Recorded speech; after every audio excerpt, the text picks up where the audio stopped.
जन्माद्यस्य यतोऽन्वयादितरतश्चार्थेष्वभिज्ञस्वराट् तेने ब्रह्महृदाय आदिकवये मुह्यन्ति यत्सूरयः तेजो वारिमृदां यथा विनिमयो यत्र त्रिसर्गो मृषा धाम्ना स्वेन सदा निरस्तकुहकं सत्यं परं धीमहि। ओम नमो ब्रह्मादिभ्यो ब्रह्मविद्या संप्रदाय कर्तृभ्यो वंश ऋषिभ्यो महद्भ्यो नमो गुरुभ्यः सर्वोपप्लवरहितः प्रज्ञानघनः प्रत्यगर्थो ब्रह्मैवाहमस्मि नारायणं पद्मभवं वसिष्ठं शक्तिंच तत्पुत्र पराशरंच व्यासं शुकं गौडपदं महान्तं गोविंद योगींद्र मथास्य शिष्यं श्रीशंकराचार्यमथास्य पद्मपादं च हस्तामलकं च शिष्यं तं तोटकं वार्तिककारमन्यानस्मद्गुरुन् सन्ततमानतोऽस्मि। श्रुतिस्मृतिपुराणानाम् आलयं करुणालयं नमामि भगवत्पादं शङ्करं लोकशङ्करं शङ्करं शङ्कराचार्यं केशवं बादरायणं सूत्रभाष्यकृतौ वन्दे भगवन्तौ पुनः पुनः। ईश्वरो गुरुरात्मेति मूर्तिभेदविभागिने व्योमवद्व्याप्तदेहाय दक्षिणामूर्तये नमः। कविश्रेष्ठाय गुरवे श्रीगोदातीरवासिने विठ्ठलाङ्घ्रिविलीनाय गणुदासाय ते नमः।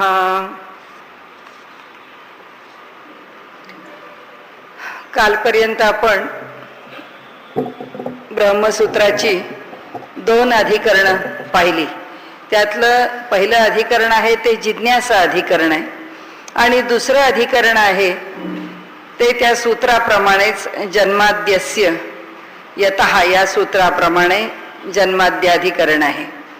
त्यामुळे ही 2 अधिकरणं झाल्यानंतर आपण ज्याला सुरुवात केली होती ते शास्त्र योनित्वात, म्हणजे शास्त्रामधूनच परब्रह्माची सिद्धी करून घ्यावी, शास्त्रांनीच परब्रह्माला जाणून घ्यावं.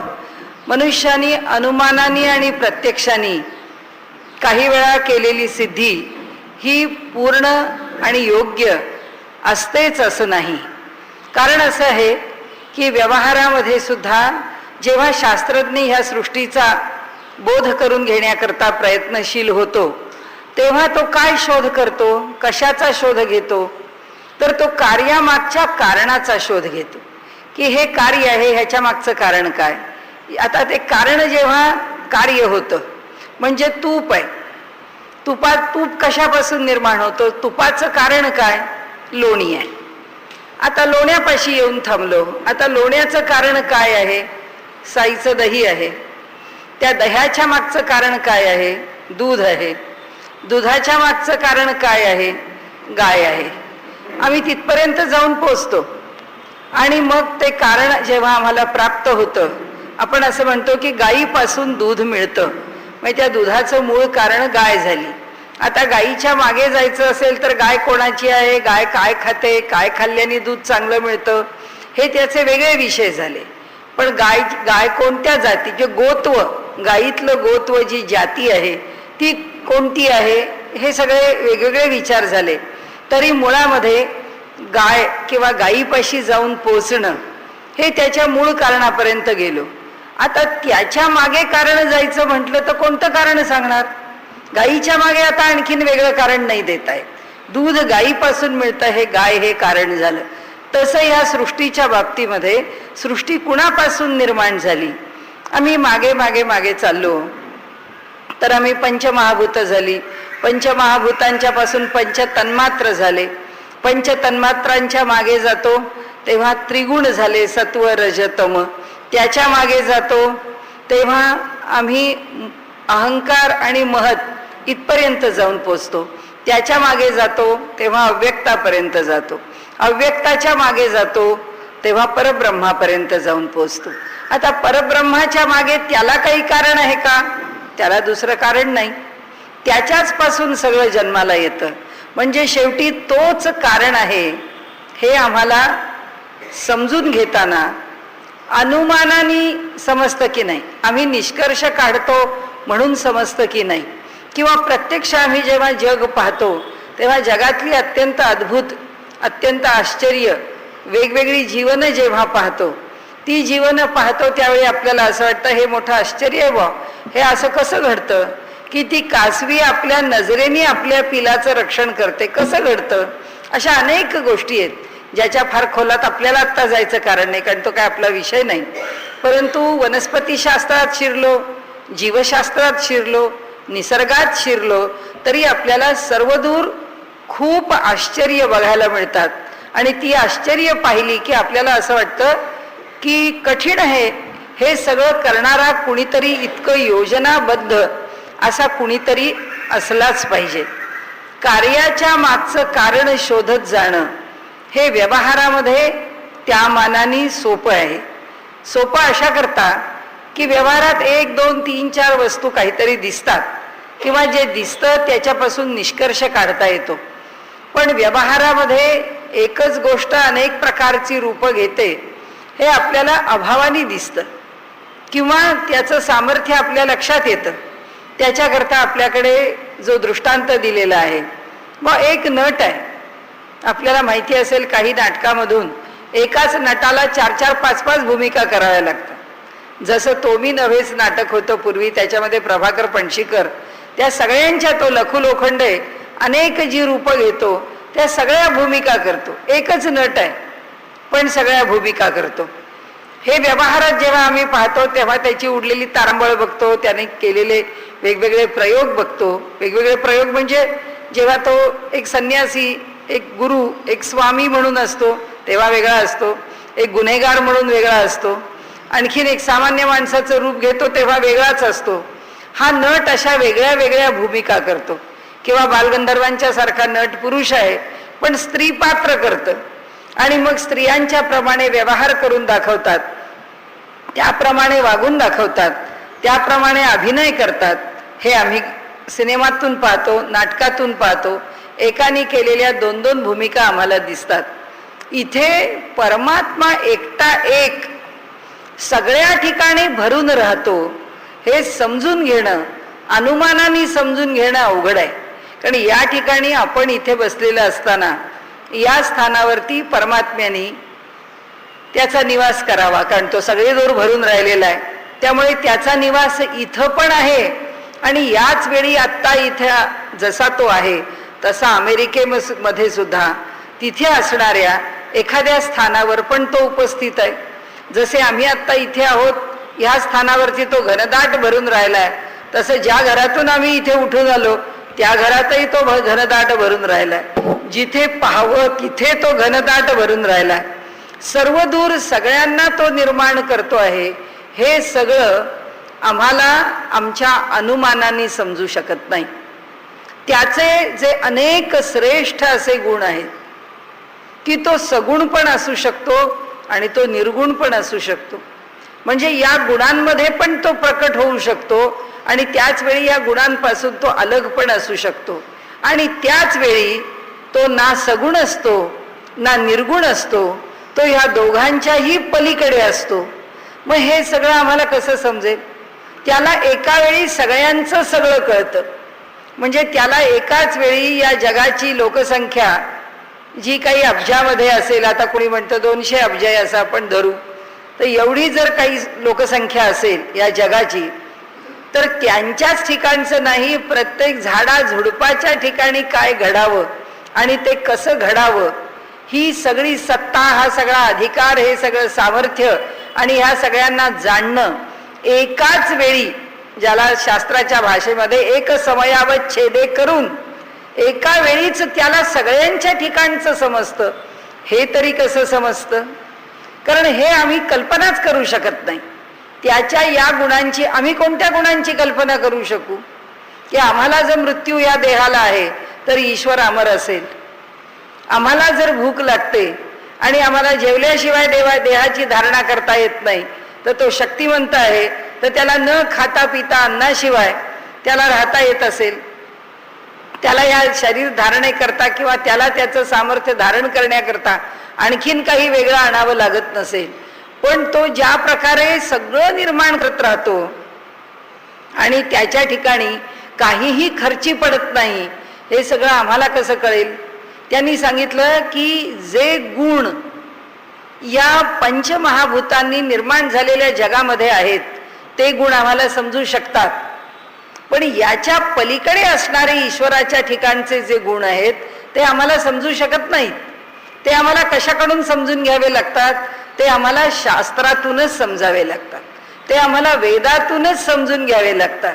की हा पाऊस कोण पाडतो, या चंद्रसूर्यांना कोण निर्माण करतो, या ब्रह्मांडाबरोबर अनंत कोटी ब्रह्मांड कोण निर्माण करतो, हे सामर्थ्य त्याचं कसं असू शकतं? कारण एक मानवाचा देह आहे आणि मानवाने निर्माण केलेलं एक यंत्र आहे. याची जरी आम्ही तुलना केली तर एक यंत्र आमच्या समोर आहे, त्या यंत्राचा एवढासा बारकासा भाग जरी नादुरुस्त झाला, जरी सैल झाला, जर बरोबर बसला नाही तर ते सगळं यंत्र काम करत नाही. आणि भगवंतानी मानवाचा देह निर्माण केला आहे, त्याचं हृदय 25% काम करतं तरी मनुष्य जिवंत आहे, त्याचं लिव्हर 20% काम करतं तरी मनुष्य जिवंत आहे, त्याला 2 मूत्रपिंड आहेत, 2 किडनीज आहेत, त्यापैकी 1 किडनी काम करत नाही, एकच किडनी काम करते, तरी मनुष्य पुष्कळ दीर्घ आयुष्यापर्यंत जगतो आहे. शरीरामध्ये ताप, खोकला, सर्दी, पडसं, डोकं दुखणं, आवाज बसणं, त्याला निरनिराळ्या साथीच्या रोगांनी ग्रासलं जाणं, इतक्या प्रकारच्या त्याच्या ठिकाणी व्याधी निर्माण झाल्या तरी सुद्धा देह शिल्लक आहे, त्या देहाला काही होत नाही. अनेक व्याधी देहाला असून सुद्धा देह जिवंत राहतो, तरी सुद्धा तो कार्यक्षम राहतो, तरी सुद्धा तो कार्य करू शकतो. असं कोणतं यंत्र मनुष्य निर्माण करू शकतो की ज्या यंत्राचे अनेक भाग नादुरुस्त असले तरी यंत्र कार्य करत आहे? आणि त्यामुळे असं म्हटलंय की ईश्वराची जी शक्ती आहे या जगामध्ये सर्व प्राणीमात्रांना निर्माण करणारी, या जडाला निर्माण करणारी आणि हे संबंध विश्व चालवणारी असा जो आहे, त्याचं सामर्थ्य हे फक्त शास्त्रांनीच कळू शकतं. कारण आमच्या कल्पनेत त्याचं जे सामर्थ्य आहे त्याच्यापेक्षा त्याचं सामर्थ्य फार वेगळं आहे, त्याच्या पलीकडे आहे. त्याच्यापेक्षा आमच्या कल्पना जिथे पोचत नाही त्याच्या पलीकडे त्याचं सामर्थ्य सुरू होतं. आणि म्हणून त्यांनी असं म्हटलंय की शास्त्रांनी जे लिहिलं आहे, वेदांनी जे सांगितलं आहे, थोरा मोठांनी जे अनुभवलं आहे, आता त्याला आम्ही पाहिलंय का? त्याला आम्ही पाहिलं नाहीये. पण त्याला पाहिलं नाही म्हणून त्याची प्रचिती येत नाही का? नाही येते. माणसं असं म्हणतात की वेदांनी लिहून ठेवलं म्हणून तो कुणीतरी आहे हे आम्ही जाणतो. बरोबर आहे, पण म्हणाले वेदांनी नसतं लिहून ठेवलं तर आम्हाला जाणता आलं असतं का? काहीच नसतं लिहिलं, तो जर आम्हाला कोणत्याच शब्दांनी कळला नसता, शास्त्र प्रामाण्याने, आगम प्रमाणाने, शब्द प्रमाणाने तो आम्हाला नसता कळला तर काय बिघडलं असतं? हे जग चाललंय असं चाललंच असतं की नाही? पण या जगामध्ये सुद्धा प्रत्येक मनुष्याला किंवा अनेकांना जर तो आपल्या ठिकाणी संवेदनाक्षम असेल तर त्याला केव्हा न केव्हा तरी आपण जे करतो त्याच्या पलीकडे आपल्याला न जाणता येणारी अशी अलौकिक शक्ती आहे याचा प्रत्यय येतो. म्हणून आईन्स्टाईन सारखा शास्त्रज्ञ म्हणतो की मी ह्या सृष्टीचा शोध लावण्याकरता बसलो आणि या सृष्टीचा शोध लावताना माझ्या असं लक्षात आलं की माझ्या बुद्धीला जे कळतं, माझ्या बुद्धीला जे ज्ञान होतं, ते जे ज्ञान आहे ते मला कळतं म्हणून, माझ्या बुद्धीची ताकद आहे म्हणून, माझं सामर्थ्य आहे म्हणून नाही होत. कुणीतरी मला त्या ज्ञानाचं स्फुरण देतो. तो स्फुरण देणारा कोण आहे? ते सामर्थ्य कोण आहे? ती शक्ती कोण आहे? म्हणून आईन्स्टाईन सारखा एवढा मोठा एका शतकातला शास्त्रज्ञ एका निष्कर्षाप्रत येतो आणि तो असं म्हणतो की बुद्धीनी मी शोध लावू शकत नाही. या जगाला जर जाणायचं असेल तर या जगाकडे बघून, या जगाचा व्यवहार बघून, या जगाचे नियम बघून मी त्याचा शोध लावू शकत नाही किंवा ह्या जगाला जाणू शकत नाही. तर मला अंतर्मुख होऊन ती शक्ती कोणती आहे याचा शोध घ्यावा लागेल. आणि म्हणून तो म्हणतो याच्या पुढे विज्ञानाची प्रगती व्हायची असेल तर ती ह्या प्रयोगाने नाही होणार, ती अंतरप्रवासाने होईल, ती मेडिटेशननी होईल, ती ध्यानाने होईल, ती चिंतनाने होईल. असं का बरं म्हणतो? त्याचं कारण असं आहे की लौकिकामध्ये आम्हाला उपलब्ध असलेले ही जी ज्ञानाची साधन आहेत, शब्द स्पर्श रूप रस गंध याकरता दिलेली आम्हाला जी 5 ज्ञानेंद्रिय आहेत, डोळे आहेत, कान आहे, जिव्हा आहे, नाक आहे, स्पर्श आहे, या सगळ्यांनी जे मिळवतो त्याच्या पलीकडे तो राहतो. त्याच्या पलीकडे जो राहतो त्याला कसं जाणावं? तो कृपाळू आहे. म्हणून त्याला जाणण्याची सोय त्यांनीच करून ठेवली आहे आणि त्याला जाणण्याकरता त्यांनी वेद निर्माण करून ठेवले. आणि म्हणून आपण वेद हे ईश्वराचे निश्वासित आहेत असं म्हणतो. हे त्याचे उच्छ्वास आहेत आणि त्यामुळे त्या वेदांमुळे आम्हाला तो कळतो. आणि म्हणून त्यांनी असं म्हटलं आहे की वेद जे सांगतो, आणि एक गोष्ट नक्की आहे, ज्याला ज्ञान प्राप्त करून घ्यायचंय, आम्हाला जेव्हा विज्ञानाचं ज्ञान प्राप्त करून घ्यायचं, लांब कशाला जायचंय, साधं ते एवढंसं मोबाईल आहे, ते आमच्या खिशामध्ये जर ठेवायचं असेल तर त्याचे काय नियम आहेत हे आम्हाला समजून घ्यावे लागतात. आम्ही जर असं म्हणायला लागलो की मला जर पटलं की हे बटन दाबून मला अमुक एक काहीतरी त्याचं जे फंक्शन आहे किंवा त्याचं जे कार्य आहे ते मी करीन, मी काय म्हणून तेच बटन दाबू? कशा करता? एक मोबाईलवरती एक SMS द्यायचा तर त्याच्याकरता किती क्रिया कराव्या लागतात. मोबाईल सुरू करण्यापासून तो SMS पाठवण्यापर्यंत 10, 12, 13, 14 जसा मोबाईल असेल त्याप्रमाणे तितकी फंक्शन्स, तितकी कार्य करावी लागतात. एखाद्याने म्हटलं मला काय गरज एवढी कार्य करण्याची, मला SMS पाठवायचा आहे, मी मोबाईलनी पाठवायचा, मी माझ्या मनाप्रमाणे पाठवील, ते यंत्र म्हणेल मी कामच करणार नाही. ज्या यंत्राचा उपयोग करून घ्यायचा आहे किंवा ज्याच्याकडून आम्हाला काही ज्ञान मिळवायचं आहे, आम्हाला जर इथे समोर मोबाईल ठेवला आणि त्याच्यातून जर आम्हाला वेळ बघायची आहे, त्याचं बटन दाबल्याशिवाय ती वेळ बघायला मिळणार नाही. म्हणजे त्याची टेक्नॉलॉजी, त्याचं तंत्र, त्याचं ज्ञान ज्याच्यामुळे उपलब्ध होणार आहे त्यालाच शरण जावं लागेल. आम्हाला जो ओव्हन वापरायचा तर तो कसा वापरायचा त्याच्याच तंत्राला शरण जावं लागेल. फ्रीज वापरायचा आहे त्याच्या तंत्राला शरण जावं लागेल. TV वापरायचा आहे त्याच्या तंत्राला शरण जावं लागेल. मायक्रोवेव्ह वापरायचा त्याच्या तंत्राला शरण जावं लागेल. मग ईश्वरासारखं किंवा एखादं शास्त्र समजायचं तर आम्हाला शास्त्राला शरण जावं लागतं. तसंच आहे की ईश्वर जर जाणून घ्यायचा तर त्याचं वर्णन ज्यांनी केलंय त्याला शरण जावं लागेल की नाही? आम्हाला वेदाला मान्यच करावं लागेल. आम्हाला त्याच्यातूनच त्याचं ज्ञान घ्यावं लागेल. आणि म्हणून इथे ब्रह्मसूत्र सांगतात की तुम्हाला जर ब्रह्म या विषयाची जर तुम्हाला जाणकारी पाहिजे असेल तर तुम्हाला वेदाला शरण जावं लागेल, तर तुम्हाला शास्त्राला शरण जावेल. शास्त्र ज्या पद्धतीने तो विषय मांडतोय त्या पद्धतीने समजून घ्यावा लागेल. आणि म्हणून शास्त्र योनित्वात ब्रह्म जर जाणायचं असेल तर अनुमानाने नका जाणू. तुम्ही अनुमानाने त्याला जाणाल, ते अनुमान तुम्हाला योग्य ठिकाणी नेऊन पोचवेलच असं नाही. आणि तर्काने जाणायला जाल, प्रत्यक्षाने जाणायला जाल तर ते तिथे नेऊन पोचवेलच असं नाही. आणि आम्ही प्रत्यक्षाने काही वेळा हे ब्रह्माचं स्वरूप आहे असं म्हणून गल्लत करतो. आम्ही एखाद्या माणसाने एखादा चमत्कार करून दाखवला की धडाधड त्याला नमस्कार करतो, असं वाटतं अरे हाच परमेश्वर आहे, हाच सर्व सत्ता संपन्न आहे, याच्याकडे फार मोठा अधिकार आला आहे, याच्यावर ईश्वराची कृपा झाली आहे, असं आम्हाला चुकून वाटतं. का वाटतं? याचं कारण आम्हाला स्वतः प्रामाण्य देतो म्हणून, की समोरचा मनुष्य आमच्याशी नजरबंदी करतो का, आमच्याशी जादूचा प्रयोग करतो का, आमच्याशी सिद्धीच्या साह्याने खेळतो आम्हाला माहीत नाही. सिद्धी म्हणजे, चमत्कार म्हणजे परमेश्वर नाही. परमेश्वर ह्या सगळ्याच्या पलीकडे आहे. आणि तो जिथे कुठे आहे, तो जसा कसा आहे, त्याचे जे धर्म आहेत, त्याची जी लक्षणं आहेत, त्याचं जे सामर्थ्य आहे, त्याची जी सत्ता आहे, ती आम्हाला ग्रंथांना शरण गेल्याशिवाय आम्हाला मिळणार नाही. म्हणून ब्रह्मसूत्रकारांनी असं म्हटलंय की शास्त्र योनित्वात, आणि दुसरं असं की तत्तु समन्वयात. आम्हाला समन्वयाने समजून घ्यावं लागेल. लोक जे आरोप करतात ते असं म्हणतात, अहो काय तो वेद आहे, त्या अथर्व वेदामध्ये तर तंत्र मंत्र नंतर अभिचार, त्याच्यामध्ये भानामती आदी सारखे दुसऱ्यावर केले जाणारे प्रयोग, असं सगळं तंत्रशास्त्र त्याच्यामध्ये सांगितलेलं आहे. मग हे असं शास्त्र याच्यामध्ये इतकं वर्णन करून सांगितलं.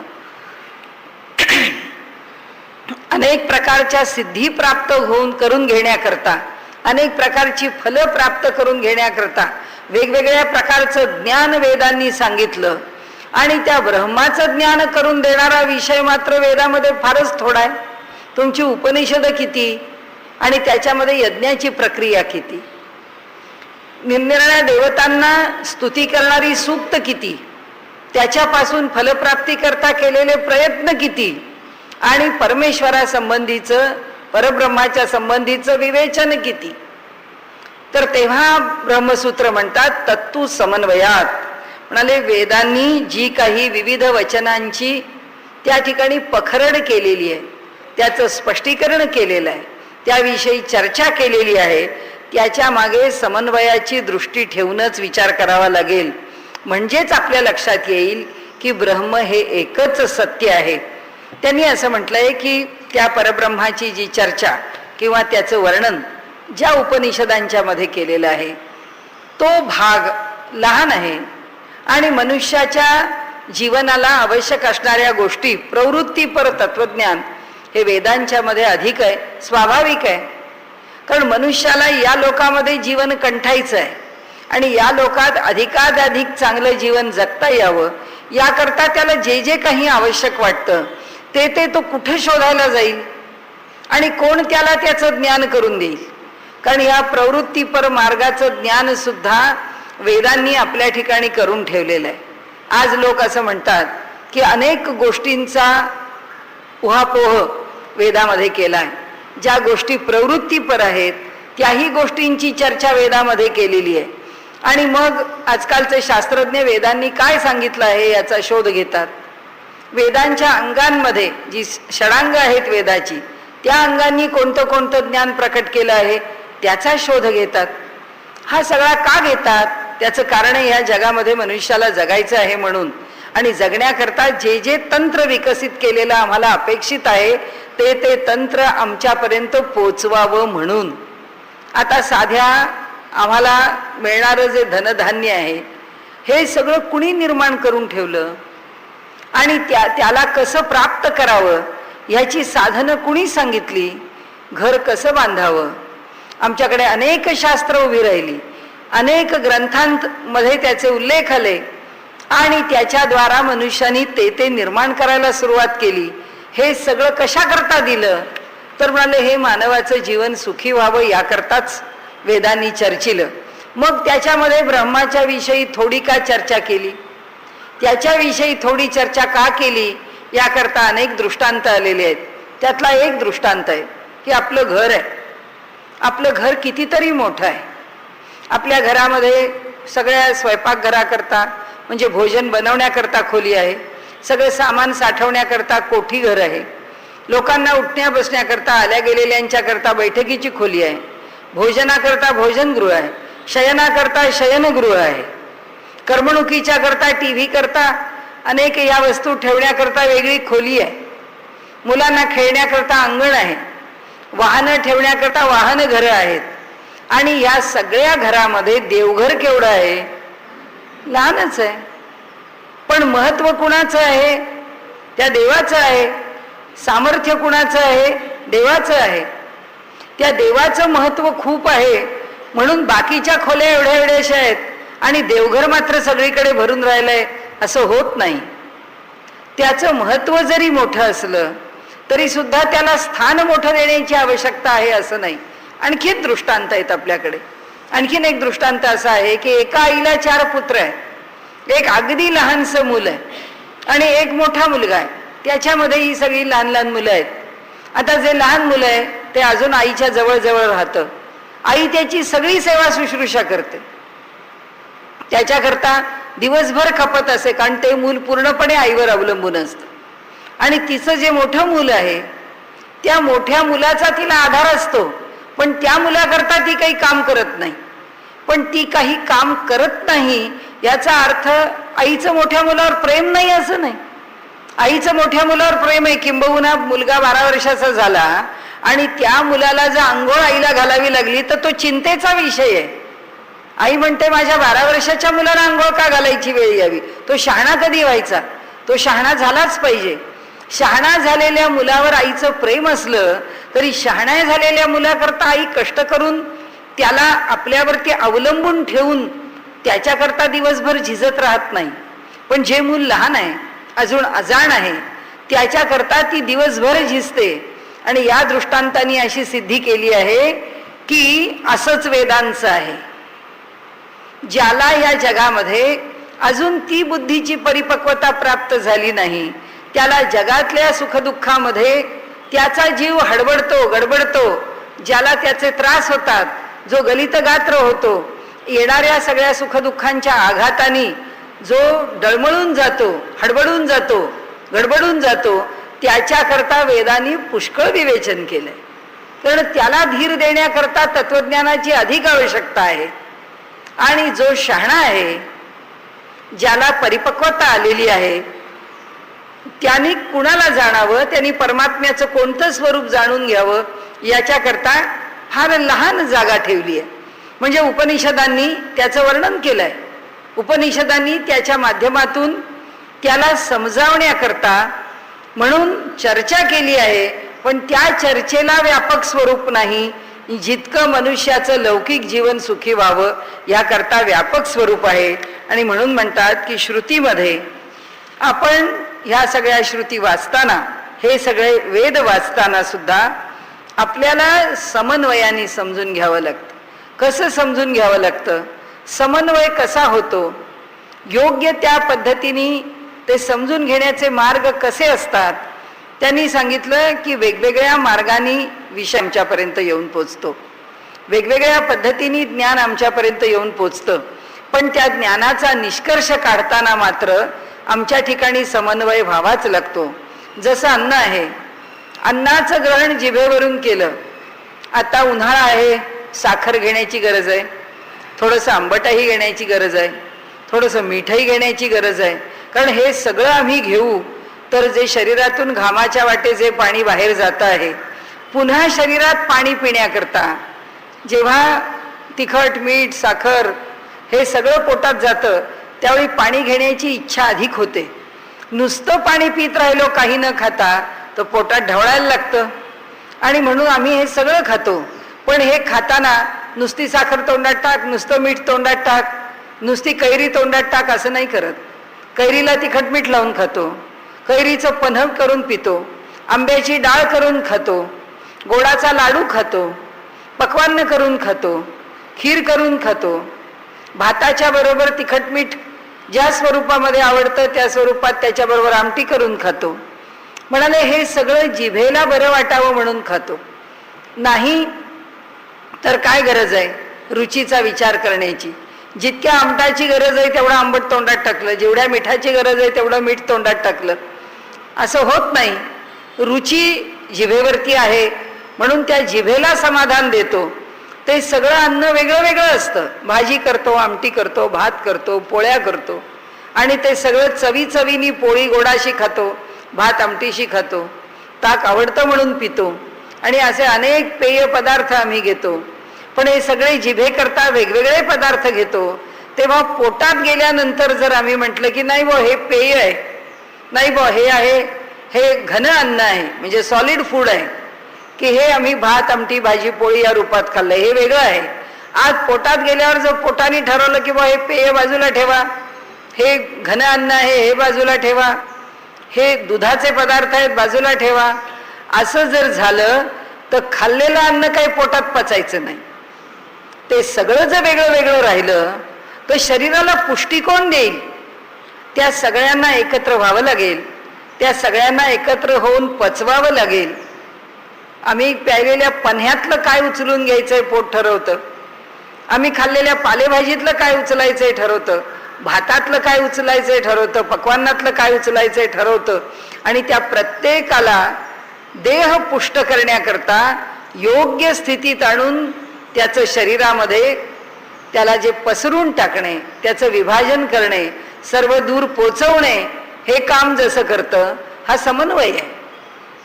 हे समन्वयानेच करावं लागतं. एक कुटुंब आहे, एका कुटुंबामध्ये महिन्याला जर 10,000 रुपये येतात आणि त्याच्यावर जर घर चालवायचं आहे, तर या महिन्यात कुणाला कपडे घ्यायचे, अन्नावर किती खर्च करायचा, चैनीवर किती खर्च करायचा, या सगळ्याचा विचार नियोजन करावंच लागतं. आणि त्याला समन्वय म्हटला जातो की त्या त्या पैशाचा उपयोग करून घेताना आम्ही तो पैसा कसा खर्च करायचा. त्याला आपण घरामध्ये म्हणतो अहो काहीतरी साधक बाधक विचार करून पैसे खर्च केले पाहिजेत, की आपण कशावर किती खर्च करायचा हे आपण ठरवलं पाहिजे. तसंच आहे वेदांचं.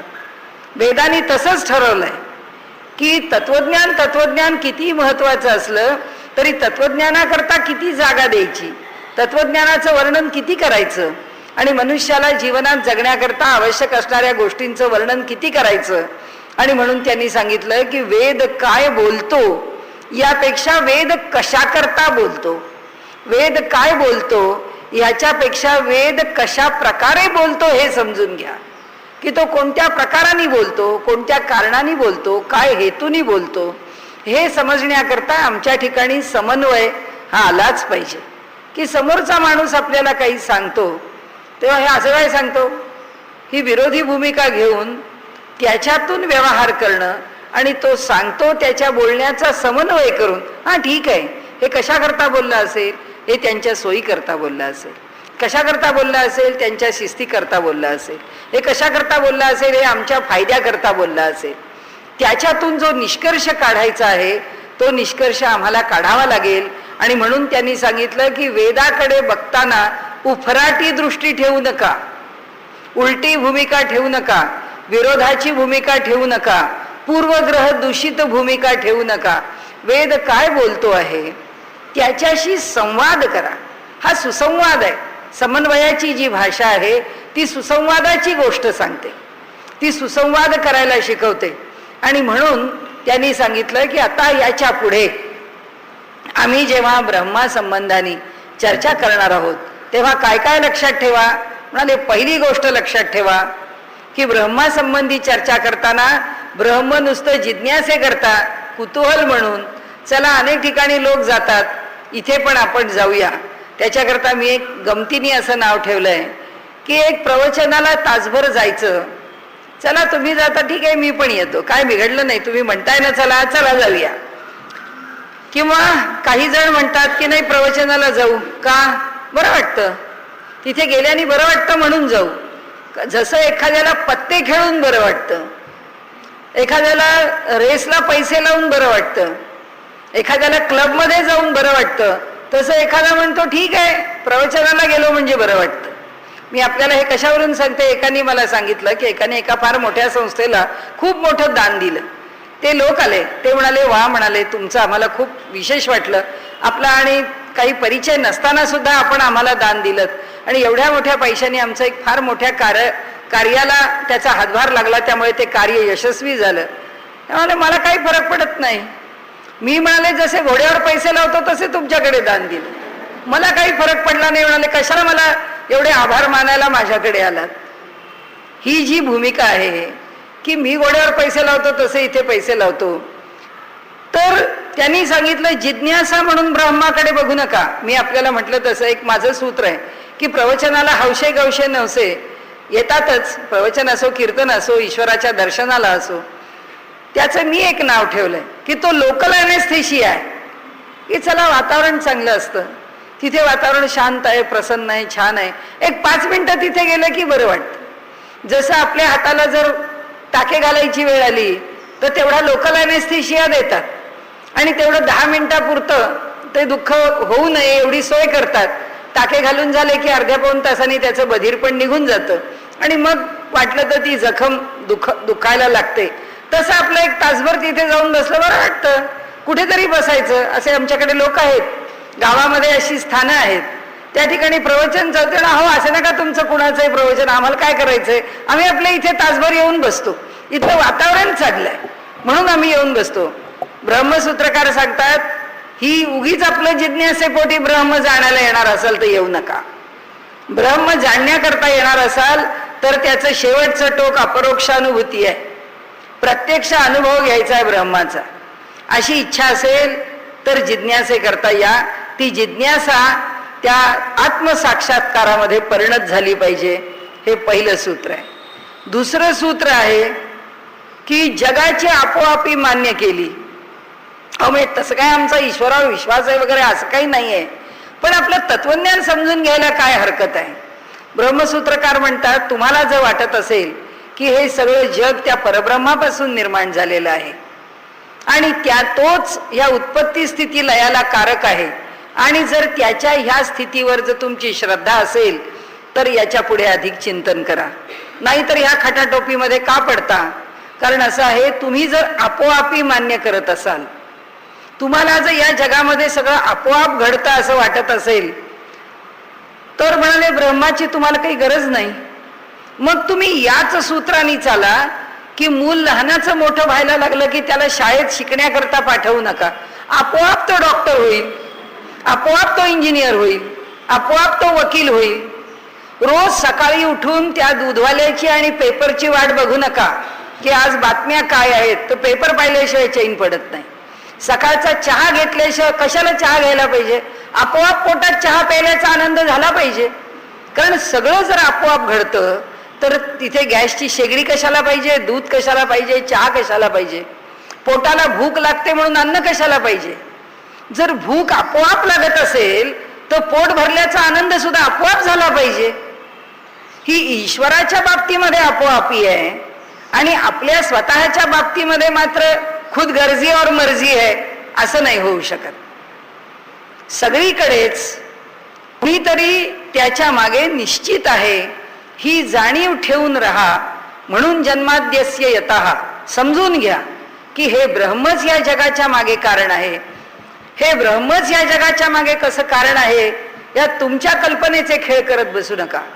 फार मोठी मोठी माणसं परदेशामध्ये जेव्हा फार मोठ्या अधिकारांनी जातात त्यावेळी तिथे गेल्यानंतर लोक विचारतात, अहो तुमच्या भारतामध्ये हे असं इतकं सुंदर तत्वज्ञान आहे, आम्हाला म्हणतात आम्हाला ती गीता वगैरे काही माहीत नाही हो, पण आम्हाला काय वाटतं ते आम्ही सांगतो.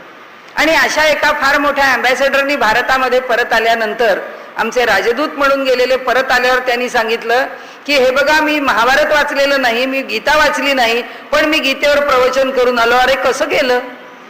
ज्याला गीता माहीत नाही, ज्याला कृष्ण माहीत नाही, ज्याला त्याचं तत्वज्ञान माहीत नाही, ज्याला मुळात महाभारत माहिती नाही, त्यांनी सांगितलं असं होऊ शकत नाही.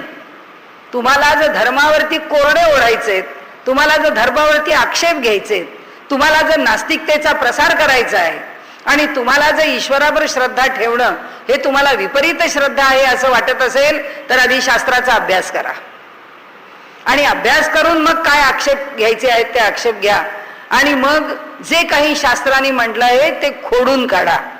अभ्यासाशिवाय नाही, ते जाणून घेतल्याशिवाय नाही, आणि ते जाणण्याकरता शास्त्राचाच अभ्यास करावा लागेल, स्वतः प्रमाण नाही. अनेक लोक म्हणतात अहो मी एक पुस्तक लिहिलंय, तुम्हाला खरं सांगू का मी कशाचाही संदर्भ घेतला नाही, मला काय वाटलं ते मी लिहिलं. अरे हे जग काय माझ्यापासून निर्माण झालंय? मला परंपरा असलीच पाहिजे, ज्ञानाला परंपरा असलीच पाहिजे. प्रत्येक विषयाला, प्रत्येक शास्त्राला त्याची परंपरा आहे आणि त्या शास्त्राचा उगम आहे. आणि म्हणून सांगितलं शास्त्र योनित्वात, शास्त्रामधूनच विषय समजून घेतला पाहिजे आणि त्याचबरोबर शास्त्र काय सांगतं याचा समन्वय करण्याची बुद्धी आमच्या ठिकाणी विकसित झाली पाहिजे. तत्वज्ञान गणित शिकायला 2+2 किंवा 2 2 उणे की 0 येतं हे कळायला जो तर्क आमच्या बुद्धीमध्ये विकसित करावा लागतो. किती अवघड आहे गणित शिकवणं मुलांना. अधिक नुसतं चिन्ह काढलं की सोपं नाही आहे. अधिकाच्या मागे काय कन्सेप्ट आहे, काय धारणा आहे, काय भूमिका आहे, काय सूत्र आहे, मुलांना कसं शिकवावं लागतं. इकडे 2 आंबे ठेवले, इकडे 2 आंबे ठेवले, हे 2 आंबे एकत्र ठेवले, आता किती झाले मोज, 1 2 3 4. म्हणजे काय केलंस तू? बेरीज केलीस. हे 4 आंबे, त्यातला 1 आंबा तू खायला घेतलास, इथे किती उरले? 3 उरले. तो म्हणतो म्हणजे काय केलंस? एका आंब्याची वजाबाकी केली. हे सगळं समजावून सांगावं लागतं. गणित शिकायला समजावं लागतं, पदार्थ विज्ञान शिकायला समजावं लागतं, रसायनशास्त्र शिकायला समजावं लागतं. मग तत्वज्ञान शिकायला नाही समजावं लागत. तत्वज्ञान शिकण्याकरता बुद्धी नाही विकसित करावी लागत. करायलाच पाहिजे. काही संकल्पना सिद्ध कराव्याच लागतील आणि त्या सिद्ध करताना त्याचा समन्वय करावा लागेल. आणि म्हणून त्यांनी सांगितलं या 4 सूत्राचा मनापासून विचार करा. आणि मगच म्हणाले तुम्ही तुमच्या ज्या काही मत किंवा मला वाटतं हे माझं मत आहे हे सगळं प्रदर्शित करण्याच्या आधी त्या विषयाची धारणा पक्की करून घ्या. आता इथून पुढे निघाले. आता इथून पुढे कशा करता निघाले? पहिला प्रश्न आहे, आता ब्रह्माची सिद्धी करताना हे जग त्यांनी जन्माला घातलं, हे त्यांनीच जन्माला घातलं, दुसऱ्या कोणी जन्माला नाही घातलं. हे सिद्ध करण्याकरता 2 प्रकारांनी सूत्र मांडली जातात. आपण त्या दिवशी पाहिलं ना, एका अधिकरणामध्ये विषय आणि विषयाचं अवांतर कारण, त्याच्याच बरोबर पूर्वपक्ष आणि उत्तर पक्ष असतोच. त्याच्यामध्ये संगती असते, निश्चिती असते. तर आता जेव्हा ते सांगतात तेव्हा सगळीच सूत्र ही पूर्वपक्षाची असतात असं नाही आणि सगळी सूत्र ही सिद्धांत पक्षाची असतात असं नाही. आता इथे जे सूत्र आहे याच्या पुढचं हे जे अधिकरण आहे, ह्या अधिकरणामध्ये ईक्षतेर ना शब्दम म्हणजे ईक्षण केलं, म्हणजे ईक्षण हा शब्द सांगितलं, पाहिलं, चिंतन केलं, अशा सगळ्या अर्थाने जर आपण घेतला तर ईक्षण कुणी केलं? या सूत्रात सांगितलंय की आम्हाला उपनिषद असं सांगतात की त्यांनी ईक्षण केलं, म्हणजे त्यांनी पाहिलं किंवा त्यांनी चिंतन केलं किंवा त्याला स्फुरलं किंवा त्याला वाटलं किंवा त्यांनी निर्माण केलं. अर्थ काही घ्या म्हणाले. पण त्यामुळे काय होतं की त्यांनी ज्या कोणी ईक्षण केलं त्यामुळे तुम्ही जर म्हणत असाल की ते चैतन्यमय ब्रह्म हे ह्या जगाच्या उत्पत्तीचं कारण नाही. आता एक उत्पत्ती शब्द वापरू, पण उत्पत्तीच्या पोटामध्ये उत्पत्ती, स्थिती आणि लय हे तिन्ही आहेत हे लक्षात ठेवायचं. म्हणाले उत्पत्तीचं कारण हा चेतन म्हणजे हा चैतन्यमय असा परमात्मा आहे असं न मानता प्रकृतीला माना. का माना? का माना ह्याच्याकरता आपण जे म्हटलं ना की त्या श्रुतींचं निर्धारण करावं लागतं. अशा उपनिषदांमधल्या काही श्रुती आहेत की ज्या श्रुतींमध्ये असं म्हटलं आहे ते आता श्रुती आपण पाहू. आता आत्मा वा इदम एकम एवाग्र आसीत नान्यत किंचित मिशत स ईक्षत लोकांनु सृजा इति. या श्रुतीने सरळ म्हटलेलं आहे की हा सगळे जे लोक आहेत त्याचं सृजन कोणी केलं? त्यांनी केलं. कुणी? आत्मा वा इदम एक एवाग्र आसीत. या सगळ्याच्या पुढे म्हणजे पहिल्यांदा जर कोण असेल तर ते आत्मतत्व आहे. त्या आत्मतत्वाने ईक्षण केलं आणि त्यांनी सगळे लोक जन्माला घातले. बरोबर आहे म्हणाले. आता ह्याचं दृढीकरण कोणी केलं? निर्धारण कोणी केलं? निश्चितीकरण कोणी केलं? ब्रह्मसूत्रकारांनी केलं. ह्याच्यावर आक्षेप आहेत, ते आक्षेप दूर करण्याकरता हे सूत्र घेतलं आणि त्यांनी काय म्हटलं? ईक्षतेर ना शब्दम. शब्द म्हणजे वेदांनी. वेदांनी सांगितलं की त्यांनी ईक्षण केलं. बरोबर आहे म्हणाले, ईक्षण केलं. पण आम्ही पण तुम्हाला सांगतो ना, काय सांगतो? तदैक्षत बहुस्याम प्रजा येती तत् तेजो सृजत. तेजानी सृजन केलं. आता तेज म्हणजे आत्मा का? ते म्हणतात दुसरं सांगतो. तद आपो सृजत. जलानी सृजन केलं म्हणजे जलापासून जग निर्माण झालं, तेजापासून जग निर्माण झालं. अहो हे कुठं सांगितलं? हे छांदोग्यातच सांगितलं. म्हणजे तुमच्या उपनिषदांनीच सांगितलं. म्हणजे उपनिषद जर तेजापासून जग उत्पन्न होतं असं म्हणतो, उपनिषद जर जलापासून जग उत्पन्न होतं असं म्हणतो, तर तुमचा आत्मा गेला कुठे? मग तुमच्या ब्रह्माने कुठे जग निर्माण केलं? उपनिषदच सांगतोय की तेज म्हणजे काही ब्रह्म नव्हे, जल म्हणजे काही ब्रह्म नव्हे. मग ब्रह्माने जग उत्पन्न केलं काय सांगता तुम्ही? अडचण आली. म्हणाले आता तुम्हाला आणखीन सांगतो. मुंडकोपनिषदाचा आधार दिला, त्याच्यानंतर त्यांनी आणखी एक छांदोग्याचा आधार दिला आणि त्यांनी सांगितलं की बघा या ठिकाणी ज्यांनी जग उत्पन्न केलं असं म्हटलं आहे तिथे आत्मा शब्द आलाय. ह्याच्यामध्ये आला का? हो म्हणाले आला. आता यांनी सांगितलं तेजाने जग उत्पन्न केलं. मग तो ब्रह्मसूत्रकार म्हणजे व्यास किंवा ब्रह्माची सिद्धी करणारा जो आहे तो म्हणतो बघा, त्याच्या बरोबर पुढे त्याच मंत्रात आलं सेयम देवतैक्षत. म्हणाले बरोबर लगेच पुढे म्हटलंय की देवतांनी ईक्षण केलं. सेयम देवते मास्तिस्रो देवता अननैव जीवेनात्मना नुप्रविश्य नामरूपे व्याकरोत. म्हणाले लगेच पुढे सांगितलं की म्हणाले त्यांनी काय सांगितलं की त्याच ठिकाणी देवतांनी नामरूपात्मक आपल्याला विभागून घेऊन त्यामध्ये प्रवेश केला. मग तुम्ही का सांगता म्हणाले की जलाने ईक्षण केलं, तेजाने ईक्षण केलं, इथेच का थांबता? त्याच्या पुढे त्या आत्मतत्वाने ईक्षण केलं याचा का नाही विचार करत? हे वाद उत्पन्न झाले म्हणून कोणतं सूत्र उभं केलं? हे सूत्र उभं केलं. ते कोणतं आहे? ईक्षतेर ना शब्दम. आणि त्यांनी सांगितलं तुम्हाला किती श्रुतींचे दाखले देऊ? अनेक श्रुतींचे दाखले देऊन तुम्हाला सांगतो की प्रकृती ह्या जगाला निर्माण करू शकत नाही, जड जगाला निर्माण करू शकत नाही, कारण जडाला चेतन निर्माण करता येत नाही. ही माती आहे, या मातीतून धान्य उगवेल, या मातीतून उगवलेल्या धान्याला बीज निर्माण होईल, पण या मातीला चैतन्यमय काही निर्माण करता येत.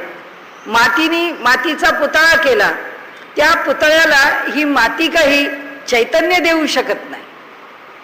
म्हणाले त्यामुळे जे जड आहे त्या जडाला चैतन्य नाही निर्माण करता येत, चैतन्य जड पण निर्माण करतो आणि आपलं चैतन्य पण त्याच्यामध्ये घालतो किंवा ते दोन्ही एकत्र करतो, त्या दोघांची जोडणी पण करतो. हे सगळं चैतन्याला करता येतं, जडाला करता येत नाही. आणि म्हणून जगाचं मूल कारण ब्रह्मच असलं पाहिजे. आता पुन्हा हे कोणी सोडत नाही एवढ्यावर. पुढचं सूत्र आहे गौणश्चेन्नात्म शब्दात. म्हणाले गौण रूपाने का होईना आपण प्रकृतीने ईक्षण केलं, म्हणजे प्रकृतीने हे जग जन्माला घातलं, याच्यामध्ये गौण रूपाने का होईना स्वीकारानं. म्हणजे आमचा मुद्दा आम्ही नाही, जसं आपल्या घरात वादविवाद सुरू झाले की आपलं नक्की चुकलंय हे कळलं तरी शेवटपर्यंत आपण काहीतरी युक्तिवाद करतच राहतो. नाही पण म्हणजे मला असं वाटलं म्हणून मी म्हटलं, ते आपलं शेवटी एक वाक्य त्याच्यावर संपत नाही. तसं ते म्हणतात ठीक आहे तुम्ही प्रधान शब्दाने म्हणताना त्यांनी ईक्षण केलं, मग समजा गौण रूपाने ईक्षण केलं असं म्हणाले तुम्ही म्हणा, पण म्हणाले असं आहे की ईक्षण करणं हे गौण रूपाने सुद्धा प्रकृतीच्या ठिकाणी लावता येत नाही, कारण ईक्षण ह्या क्रियेचा संबंध जडाशी नाही. ही माती काय ईक्षण करणार, ही माती काय बघणार, ही माती काय निर्माण करणार, ते जल काय बघणार, तो पेटलेला अग्नी काय बघणार, तो काही करू शकत नाही. आणि त्यामुळे ईक्षण करणं म्हणजे पाहणं किंवा विचार करणं किंवा चिंतन करणं किंवा सृजन करणं हे काम जड प्रकृती करू शकत नाही. हे प्रकृतीचं काम नाही, ते चैतन्याचं काम आहे. आणि म्हणून या ठिकाणी जे तेजानं ईक्षण केलं, जलानं ईक्षण केलं, प्रकृतीने पाहिलं असं जे म्हटलं आहे त्याच्यामध्ये म्हटलं तर त्यात काय बिघडलं? आम्ही असं म्हणतो की चांदणं काय सुखावह आहे हो, हे चांदणं आम्हाला काय सुख देतंय हो. अहो ही भिंत आहे काय, ती आम्ही समोरची भिंत किती दिवस पाहतोय. म्हणाले किती ती भिंत हो जीर्ण झाली आहे, आता ती भिंत पडणारच आहे असं आम्ही म्हणतो. किंवा म्हणाले काही नाही तुमचे पैसे आपले ठेवलेले आहेत, वाढतायत, पैसे तुमचे वाढतच चाललेत. अहो बघा आता एवढा प्रवास झाला, मुंबई जवळ आली. म्हणाले मुंबई जवळ येते, मुंबई चालते. म्हणाले धन बसल्या जागी वाढतं, माणसाचं वजन वाढतं, धन कसं वाढेल? चांदणं सुख देतं, चांदणं कुठून सुख देतं? शब्द आम्ही वापरतो. भिंत पडते, भिंतीला काय हात आहेत, पाय आहेत, पडायला देह आहे, शरीर आहे, ती पडते. ही म्हणाले बोलण्याची भाषा आहे. वेद सुद्धा अशाच भाषेत बोलतो की म्हणून तेजानी पाहिलं, म्हणून जलानी ईक्षण केलं. म्हणाले ही भाषा आहे, हे बोलण्याची पद्धती आहे. आणि त्यामुळे म्हणाले की या ठिकाणी जर कुणाची सत्ता असेल तर या सगळ्यांच्या आधी फक्त ब्रह्माची सत्ता होती. ही सगळी जरी वाक्य येत असली तरी सुद्धा या वाक्यांच्या करता वेदांमधली वाक्य आहेत, पुष्कळ वाक्य आहेत.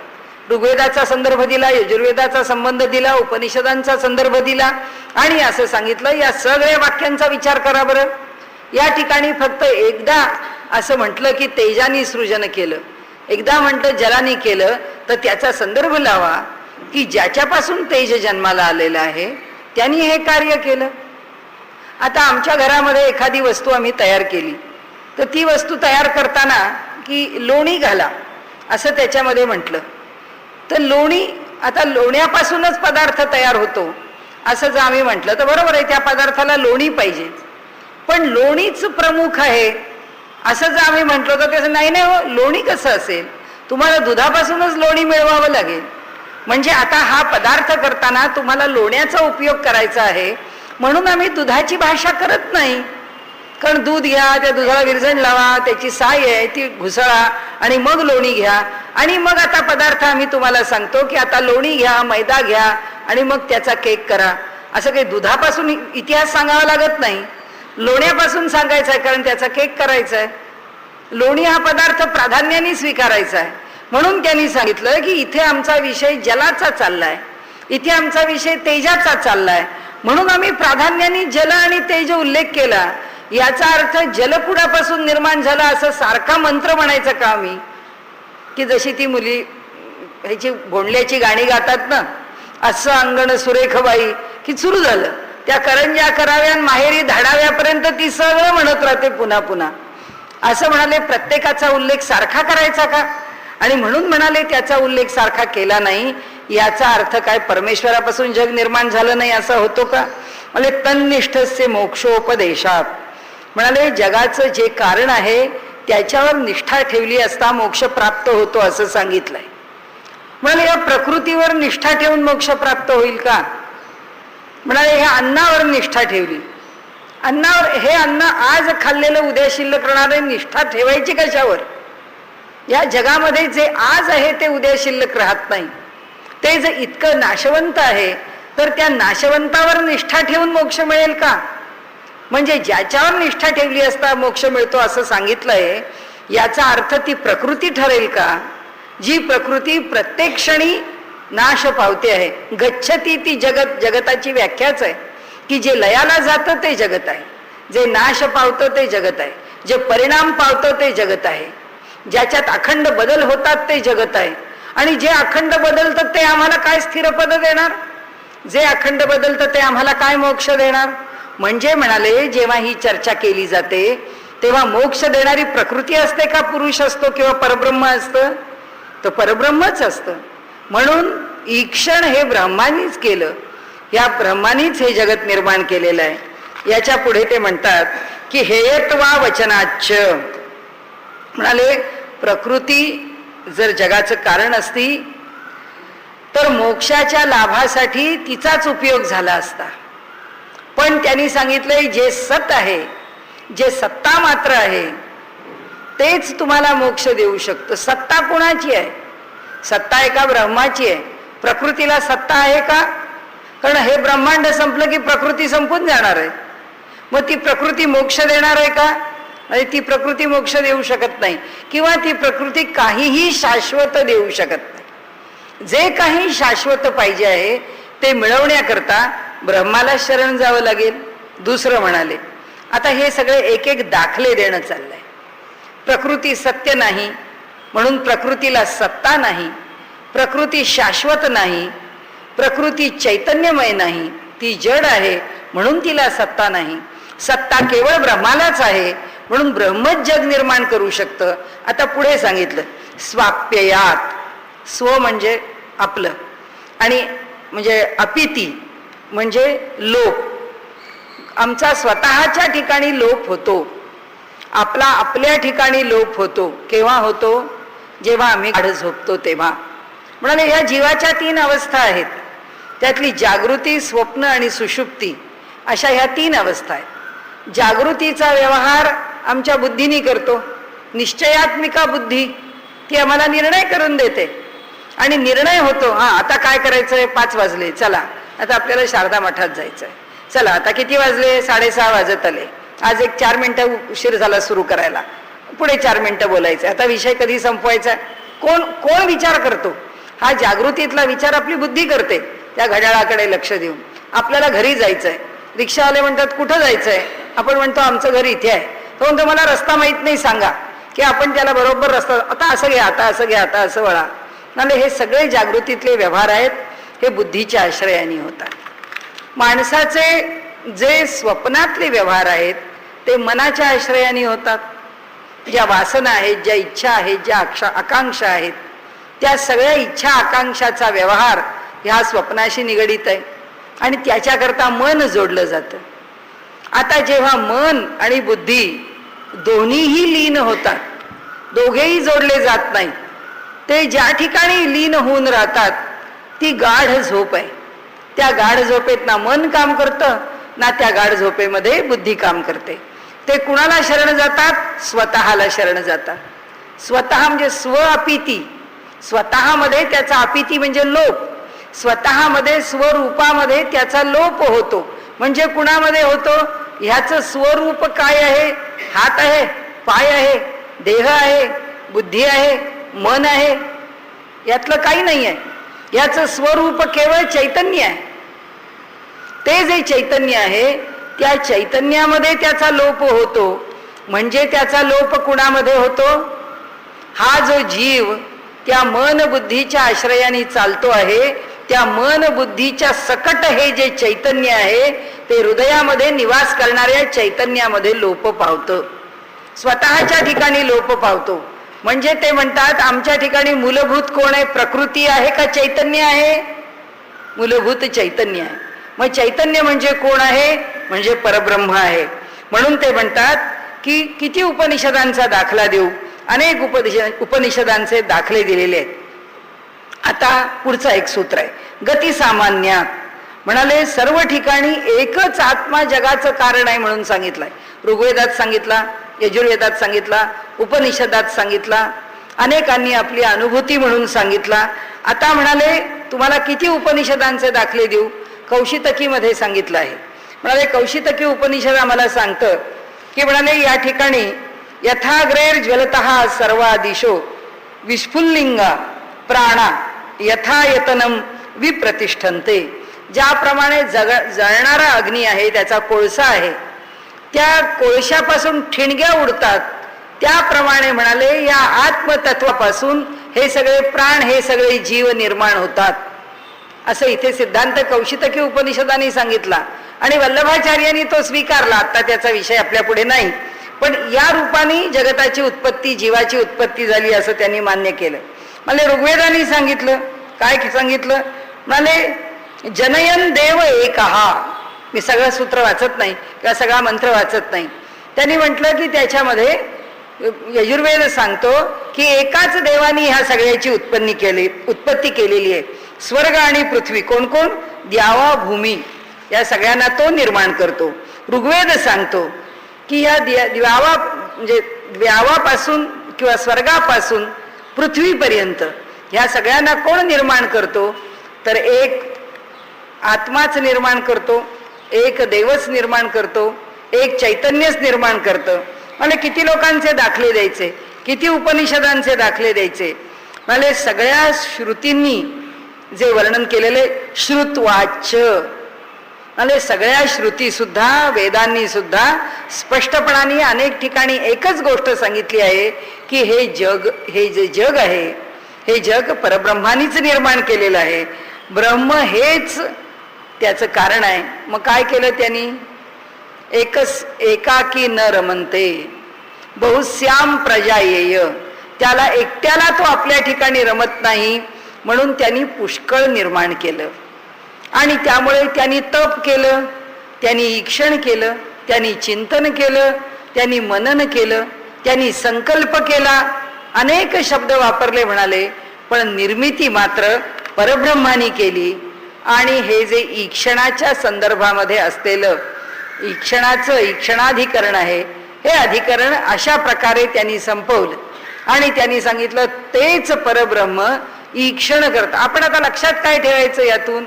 उपनिषदामध्ये जिथे कुठे ईक्षण शब्द आला आहे त्याचा अर्थ असा की परब्रह्मानी त्याला वाटलं म्हणून जग निर्माण करण्याकरता जी काही प्रक्रिया स्वीकारली त्या प्रक्रियेला ईक्षण असं म्हटलेलं आहे. आणि त्या ईक्षणातून परब्रह्मापासून हे जग निर्माण झालं आहे.